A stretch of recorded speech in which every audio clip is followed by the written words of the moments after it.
Hey y'all, welcome to another Trahan Creek Outdoors video. In today's video, I invite you to watch my first successful bow hunt for 2019 bow season.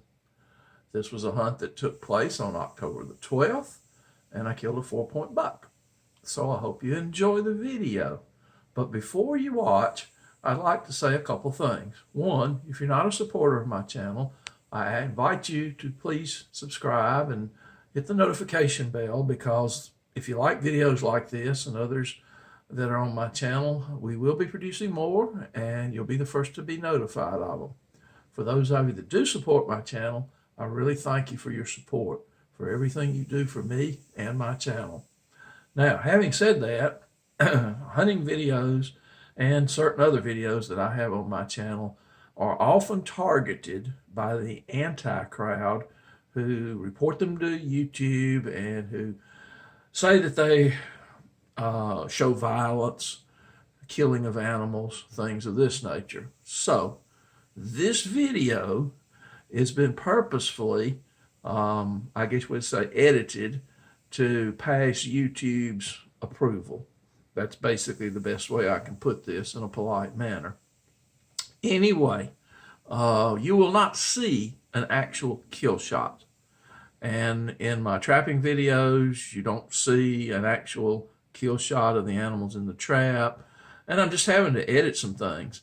Heck, one of my squirrel cleaning videos was banned by YouTube because I show how to clean a squirrel and prepare it for cooking. Can you believe that? By the way, if you'd like to see that video, you can look at it at the link up here in the corner. Judge for yourself. It's just how to prepare a squirrel to cook. But anyway, so now, having said that, let's get on with the video. And I ask for your understanding about why you'll just see a blank screen at the point of the kill shot. Okay, thanks.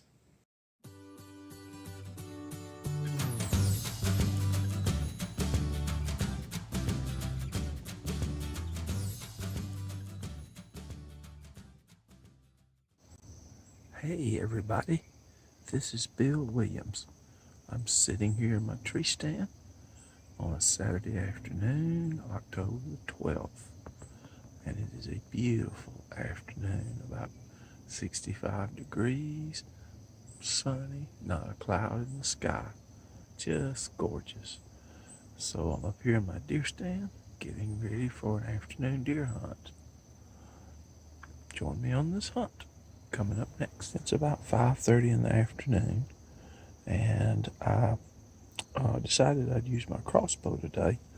When I headed out here into the woods, it was really still breezy. It's been about a 10-mile-an-hour gusty wind all day long, and so I thought, well, I won't use my traditional bow today, just shoot slower in the wind. It's not as predictable as to where the arrow is going to go, so I'll just use something more powerful, and I took my crossbow. But now that we've gotten out here, the wind has become almost dead calm, so I wished I had my other bow, but it is what it is, so I can put meat on the table either way. What you're looking at here is me sitting about 10 foot up, I guess, overlooking, I guess the camera's about 15 foot high, overlooking the food plot number 2. And you see it's a work in progress at the moment. It's not complete. I have the part that you see which is raked, that is planted. The other part has not been cut and raked yet. And believe me, if you don't get all these thousands of pounds of leaves off, you just won't get any germination. You got to get to bare ground. As maybe you can see, some of that area down there has also been planted. Looking fairly good. Just got planted though. We did get a rain on it yesterday, so we got some soil moisture. I've got the area back over here, which you see in the distance. Let's get that up a little bit bigger. That area right in the center that you see right up there, That's the wetland area. And if you'll notice, we now have a cat. Let's see if I can get him or her. A cat wandering in the wetland area already. Two cats. A black cat. There's the black cat. A third black cat. Or maybe that one's gray. That's the second one. That's the gray one. So they have busted me because they hear me talking, which I suppose deer could too. And there they go. We have a lot of problems with cats up here because we are next to a subdivision. See if I can get you a shot of some of that. It's back over there. So cats are free roaming creatures in this subdivision anyway. But unfortunately on my land, sometimes they don't make it back home. So it's not something that the deer will shy away from. Basically, the deer know they can spook those cats off pretty easy. So let's sit here and see what comes. I'm going to be here for about an hour and a half. If I see anything, I'll try to get you some good footage. Hopefully, something will show up. As you can see, the sun's kind of low in the horizon. So as I say, we're starting going towards 6 o'clock. So I'm going to just quiet down and sit here for an hour or so. See what happens. Sun sets at 6:30. Last shooting light's about 7.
Wow, 6:47. I just put that arrow right through that first deer.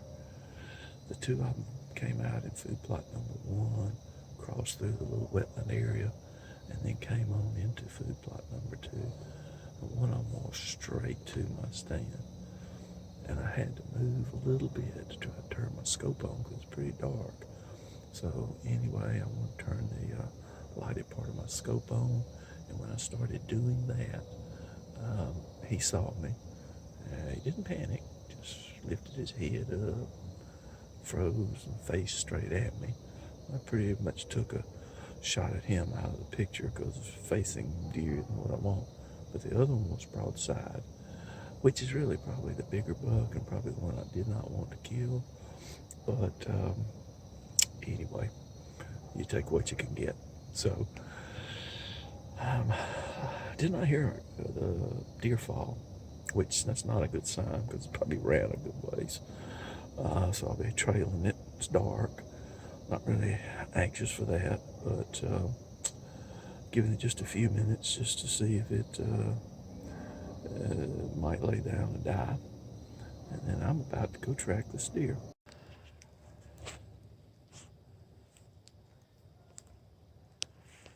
Okay, guys, I'm kind of stoked.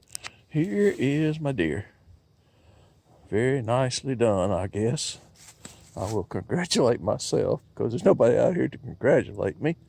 But anyway, what we have here is the little 4-point that I've been seeing on camera. Not a pretty rack, just a piece of junk actually. But anyway, it's a buck. Kill with a bow. That's not terrible. I'm actually pretty happy about that. This will be his exit wound over here that you're looking at. Anyway, that's what that looks like. Got a little place on his neck. Looks like he's been fighting and maybe slightly punctured. And I'm going to try to roll him over here. Let's just see what we can see about the entrance wound. Rolled over better. Okay, here is the entrance wound. This was with a Grim Reaper broadhead, shot by my crossbow. Not a bad shot at all. A little high up in the lung area. He probably ran about 50, 60 yards maybe. Something like that. But a pretty good shot. I'm happy with it. And of course we have a harvested deer. Okay, I'm back in the daylight today. I'm going to give you a little update and a better look at what you didn't really get to see a lot on the video because it was so close to end of shooting time.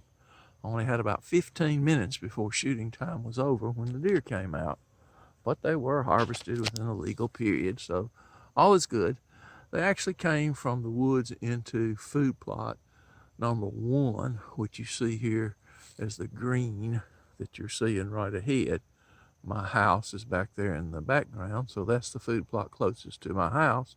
Strangely though it may seem, they actually come out and use it, which is what they did. They came to this one. But anyway, they came on out here and approached this cleaned out area that you see here, which is a wetland when it is wet. Now we've just been through a 2-month, almost 3-month drought, so there's no moisture here and there's no water here. What they did is they came in and they approached where the brown pine needles were and crossed here at the back side of this raked area and came on in right here, right at this area. And then all they did was turn into food plot number 2, which you see here. I shot the deer where my tripod is sitting, roughly speaking, from my stand up there.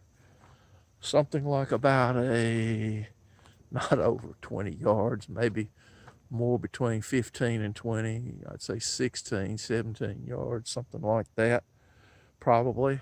And you can see a little bit better here. Just sitting up there on that bucket, had a real good clear shot from the bucket down to where the deer was standing. And the deer was not standing exactly where I am, but about 2 or 3 feet in front of me, a few feet in front of me maybe. But anyway, as you see, it's just a straight, open, clear shot here. Let's just move up here. I'm standing now about where the deer was. We look back here, and here's the arrow stuck in what's amounted to a hay bale. So let's take it out and get a look at it. I am shooting a Grim Reaper broadhead, which you see right here. Let's get this leaf off of here. So anyway, let's look at the arrow. We know it did a complete pass through. We got the dead deer. It passes through so fast that a lot of times it doesn't even get any blood on it till the last little bit of the arrow goes through. But you can see there's plenty of blood here that's gotten on the arrow. Obviously, as I say, it did make a pass through. I'm using Parker crossbow arrows. Love these. These are actually bolts. They're not arrows. I know the difference. Excuse me for saying that. I switch so much between bows, between my traditional bow and the crossbow. Sometimes I just say arrows, sometimes I say bolts. But this is a Parker crossbow bolt. Excellent. I use on my nocks. I use these specifically because these are the type of nocks that will grip the string better. They're not those half moon nocks. And you just get better control, better results all the way around. I shot the deer here, And got first blood right up in here. Here's the first track where the deer decided to take off. And he was plowing for all he was worth, going in a straight line, more or less. Here's another track right here where he was jumping to get into the woods, and that's where he went to the woods. Went in a straight line, maybe 50 yards or so, and then the effects of the arrow having gone through his chest cavity and just barely slicing the top of his heart. One of the prongs on the arrow did put about an inch long slice on the top of his heart. So by the time he'd traveled about 50 yards, he was out of gas. And so he veered left, went maybe another 5 or 10 yards and fell over, traveling probably about 60 yards total from where I shot him. And that's not bad at all. I don't mind killing a buck with my crossbow. Crossbow's been deadly on bucks. I've killed 3 or 4 with it. I think 4 with it. And just really enjoyed the day yesterday. That buck is, I got him to the house. I've gotten him gutted, clean, cut into quarters and pieces, and iced down. So I've got to do processing, which I process all my own deer myself. You'll see a lot of that on my videos, and I'll be putting some special videos out of this particular kill. So keep an eye on my channel for that. If you're not a subscriber, I invite you to subscribe. If you do support my channel already, I sincerely appreciate everything you do for me. Thank you very much.